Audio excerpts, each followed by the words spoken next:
a book about tragedy, compassion, and faith, a visit from our ace gardener, and some informative facts of when nutritional habits begin. All that and more is coming right up, and I hope you'll stay tuned. Providing entertainment for over 25 years, WALA-TV presents a tradition in Mobile, the Dot Moore Show. Once again, Dot Moore. Hello, everyone. Thank you for joining us. We're always glad you're there.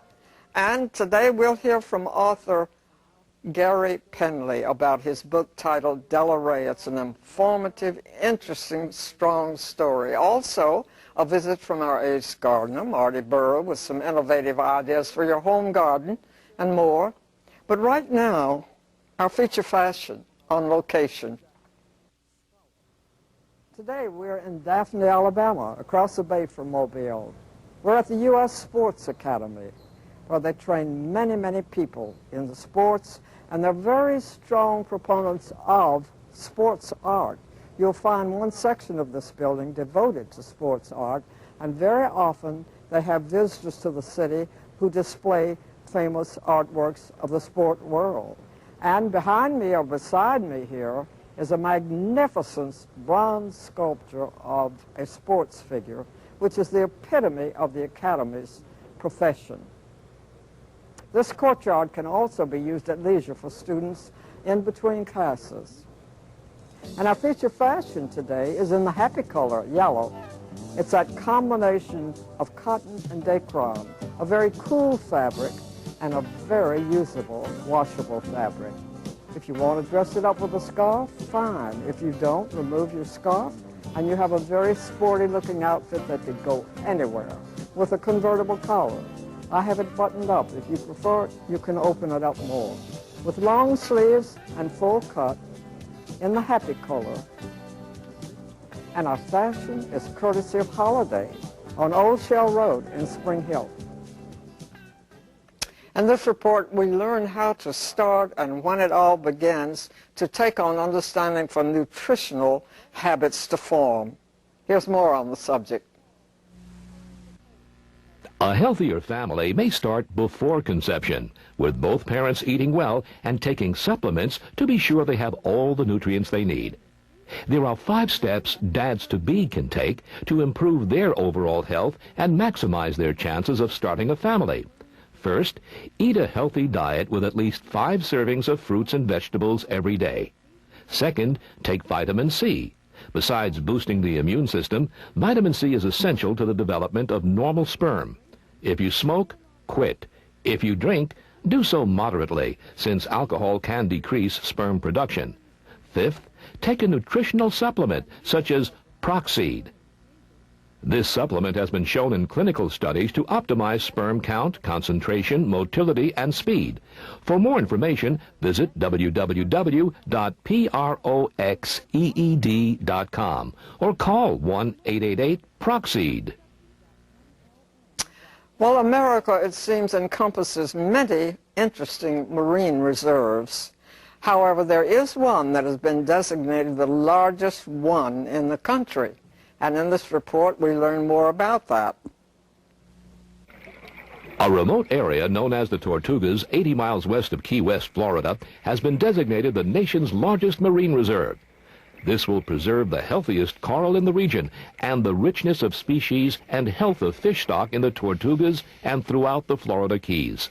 The spectacular area called the Tortugas Ecological Reserve is part of the National Oceanic and Atmospheric Administration's Florida Keys National Marine Sanctuary.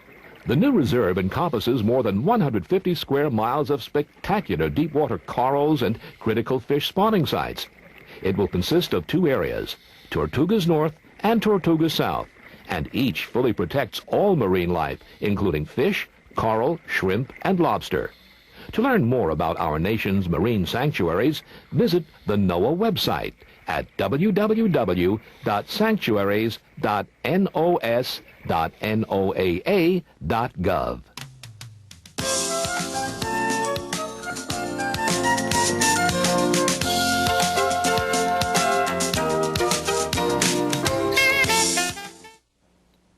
Welcome back. My first guest is an author on tour with his book titled Della, A Girl Who Grew Up in Hell and Emerged Whole.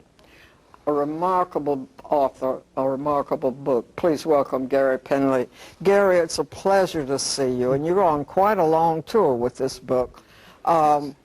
This is a remarkable story of a courageous woman. But first of all, before we get into the story, let me ask you this. What really motivated you to write the book? Were you acquainted with her family, or how did the...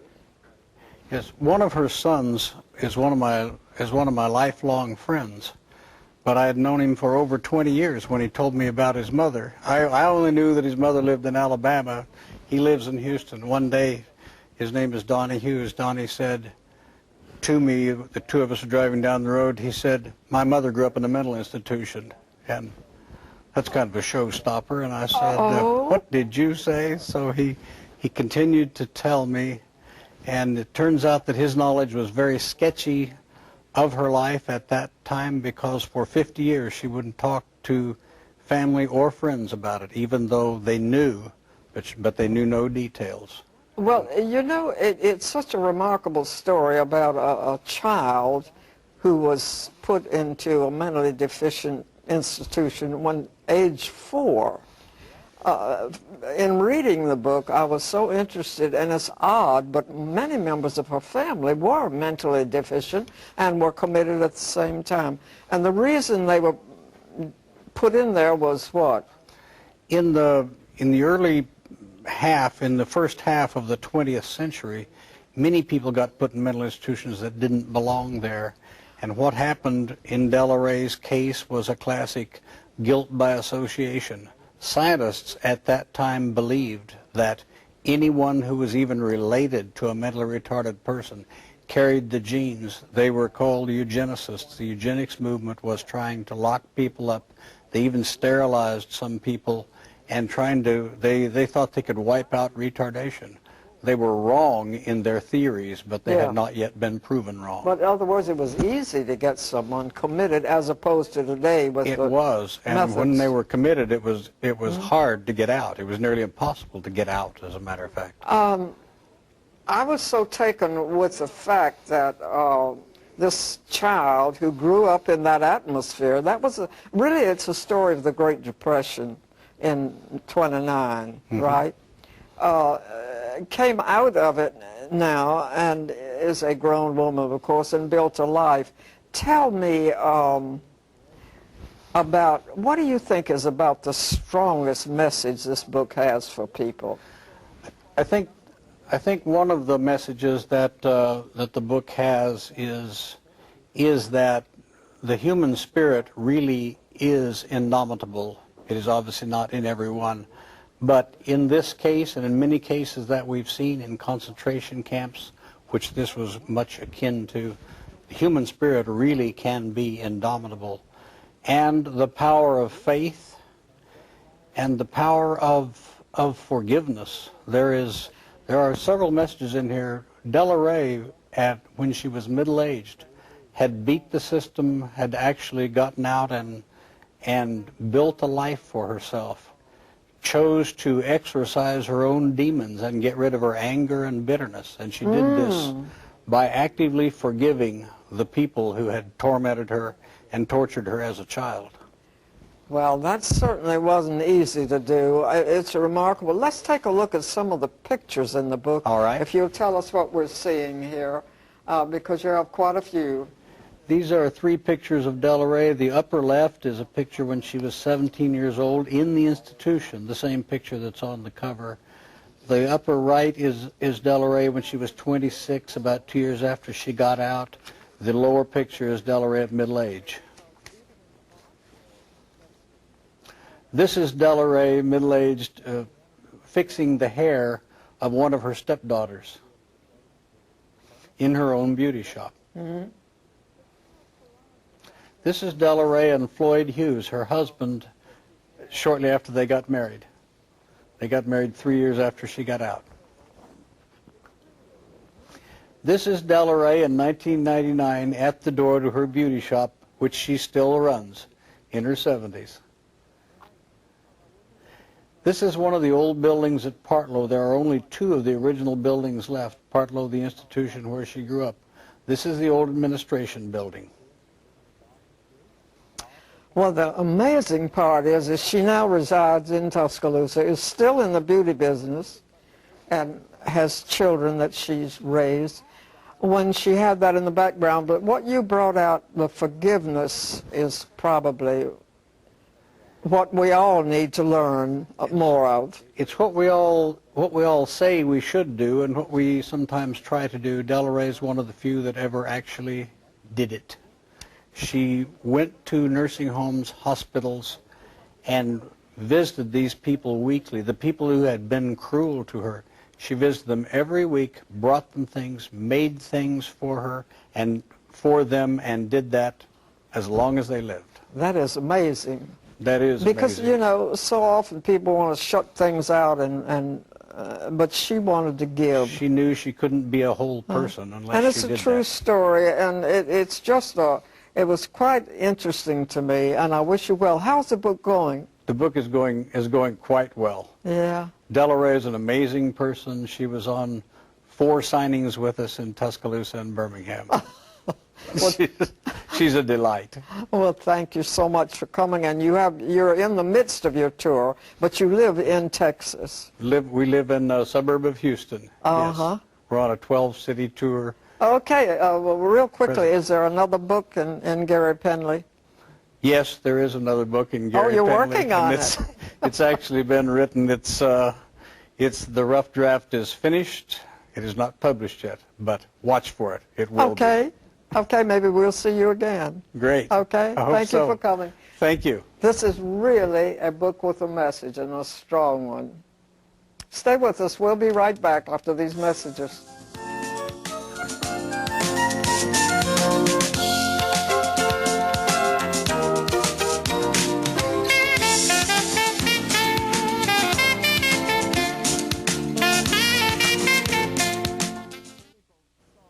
Say hello to Marty Burrow, our ace gardener. Marty, how are you? Hi, Dot. How are you? I'm fine. Fine. This time of the year, you're just dying to get some pretty flowers in the garden. You think it's too early? Well, it's not Easter yet. Yeah. But, you know, there's some stuff that you can plant right now, like the tulips, for one. You know, is because a lot of people already had the bulbs in the ground anyway, so they're coming up and starting to sprout anyway. So these are fairly safe to plant right now as long as we don't have a real hard freeze. They're such rich colors, aren't they, tulips? And such a different variety of colors also. Yes. You know, so you can just about pick any color that you need to match. What are all these things? Bird houses. Being coming up spring, and people want to try to attract birds to their garden, the easiest way to do it is to have birdhouses and bird feeding stations and bird baths and stuff like that. Yeah. And like this right here is a terracotta little bird feeder. You just hang it with this little hook right here, put a little seed in there, and then that attracts some of your smaller birds in there to feed. That's real decorative, yes. Right. And then also you've got the same look, but for like a little wren house. Okay, for like a small wren. You know, so if you wanted to try to coordinate your patio or something like that, that gives you 2 that look very much alike. And then we've also got some of the wooden birdhouses like this that are real decorative, that look kind of like a barn. Look at that. You know, so they're very decorative on them like that. And also, a bird barn. Right, see, it's got a loose bottom to where you can take it out and clean it each year. Oh, you know, so that way the bird nest itself doesn't build up year to year. And then we've got... that has a spire on it. It looks like a church. It's got the long top on it, you know, which is a very decorative wren house also. I like that, and the roof is impressive. Right, and then that's actual little copper plates, too. Let's show the roof to that camera. Yeah, I like that. Right, but it's got the cedar shingles, you know, to give you a little bit different design. You know, so she's got several different styles of birdhouses over there to choose from. You know, I just brought a few of them to look. Now, this here is an actual bird feeder, a very decorative bird feeder. Okay, it's got the cork on the bottom. Okay, and you just pull it out, fill it up, and then the seed comes out the holes on each side. So that gives you a little bit of decoration there, and it's got the little spiral, you know, to add a little bit dressier than some of the other feeders. Okay, let's talk about these herbs. All right, this is one of the big herb gardens that we've got over there, and this has like your parsley. It's got sage, it's got coriander, it's got thyme, it's got lavender. You know, it's pretty much self-sufficient because it's all planted in dirt. And you just use the Sierra tabs for fertilize, and you don't have to fertilize it about every 3 or 4 months with those. You know, so it's a safe box, and it's a long box too, so you could even mount it outside your window if you wanted to. You know, I really don't know anything about raising herbs, but do you keep them rather damp, or do they require little water, or what? Damp but not wet. Now this is lavender. Here, give that a smell. Great. And see that you can take the leaves and dry it and use it for like one of those little potpourri things like you put in your laundry, your lingerie. I notice you have a bloom on this Right. one. This is coriander or cilantro, whichever you want to say. You know, one is the seed name, one is the plant name. But this is also what you use to cook with too, and it's very fragrant also just by squeezing it. Oh, I like that. Yeah. And then it also has chives down on the end, and then you have thyme right there too, and then of course your oregano. You know, so it's got a good variety. And then this is sage here. You know, which is Well, quite this strong. parsley is really thick and pretty. Right. Now, your parsley tends to like cooler weather along with your lavender, so these do, you know, real good at this time of year. And then behind it, I've got some of the geraniums, the different colors. Yeah, they're very popular. You know, it's this particular color you don't see a whole lot. That's a little I bit don't of a know what different you call color. that. Is that a magenta, maybe? I'm not sure on color-wise, but it's close. This is what you usually see is the what I call the apple red. They seem to just get full of buds, and Right. then they pop open at And then the leisure. more you fertilize too, you know, the more they bloom. So they're a good plant for this time of year. Yeah. Now I've got something to make for you, which we've got right here to go along with the birds. Oh. And this right here is a decorative type bird bath, or you can use it inside as a plant stand. You can take your pick on which one you want. Oh, sure. But it's very simply made. You can make them any size you want, you know, so you don't have to make them this big, or you can make them bigger. Just depends on your choice. That's very attractive. But what really I've got is. right here, you start out first with the smaller type saucer and just turn it upside down. Oh, Okay? Then take a pot, depending on what size you want, and you'll just glue it down there with some liquid nails. Then the next pot, you turn up. This gives it that kind of hourglass for shape. heaven's sake. And glue that down. And then this one here, glue it down. And see, that gives you a short one already. Okay, if you need a short bird bath or a short plant stand, then there's your saucer on top. Isn't that something? Yeah. That's a simple way to do it. Right, if you want it a little bit bigger, then just take one more pot, and that gives you a little bit more height there, and then your saucer on top, and glue it all down with liquid nails. And that looks great. It really does. Well, for heaven's sake. Clay pots, when you see them, you see something creative that everybody, I mean, gardeners do, see something more creative than we do. Right. Yeah. And these two, once you get it put together with the liquid nails, it doesn't hardly come apart. That liquid nails just holds it together.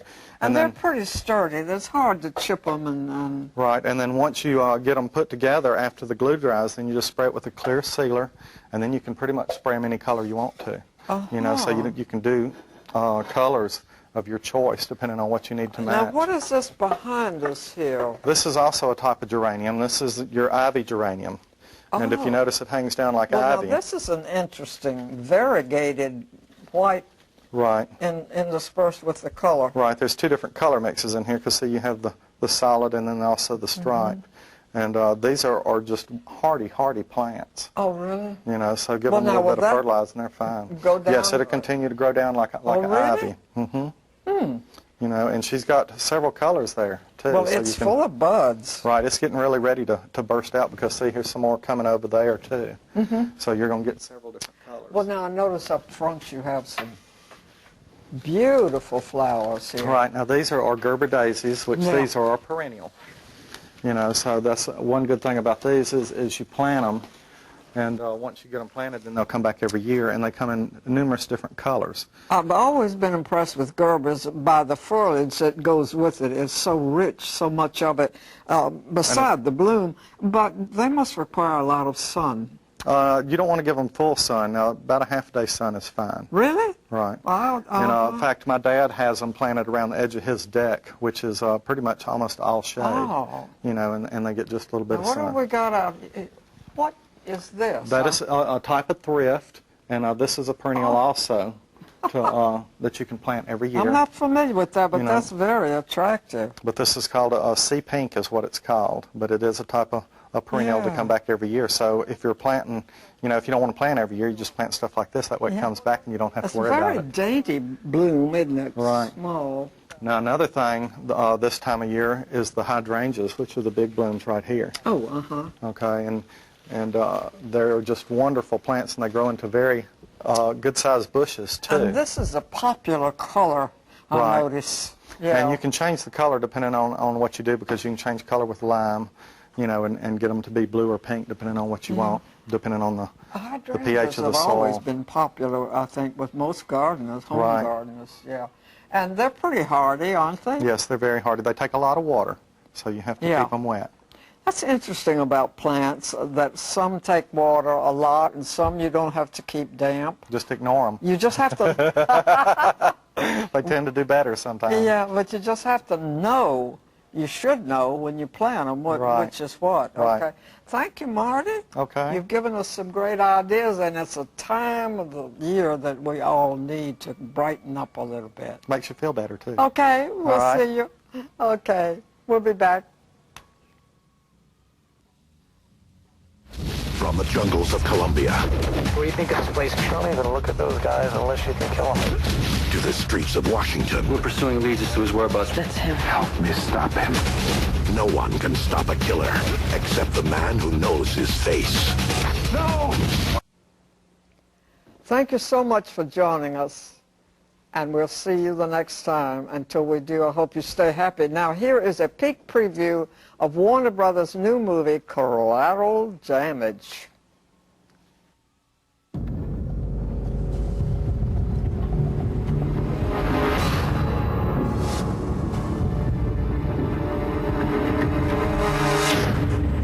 The Wolf has been linked to more than a dozen bombings in the last decade. What's the damage? 2 dozen injured, 9 dead, a nurse and her little boy. We have a civilian who says he saw the wolf. Did you get a good look at him? I talked to him. The wolf is back in Colombia, but you cannot take the law into your own hands. Thanks for your advice. From the jungles of Colombia Where do you think this place? You don't even look at those guys unless you can kill them. to the streets of Washington, We're pursuing leads as to his whereabouts. That's him. Help me stop him. no one can stop a killer except the man who knows his face. No! What's the difference between you and I? The difference is, I'm just gonna kill you. From the director of The Fugitive, Arnold Schwarzenegger, Collateral Damage.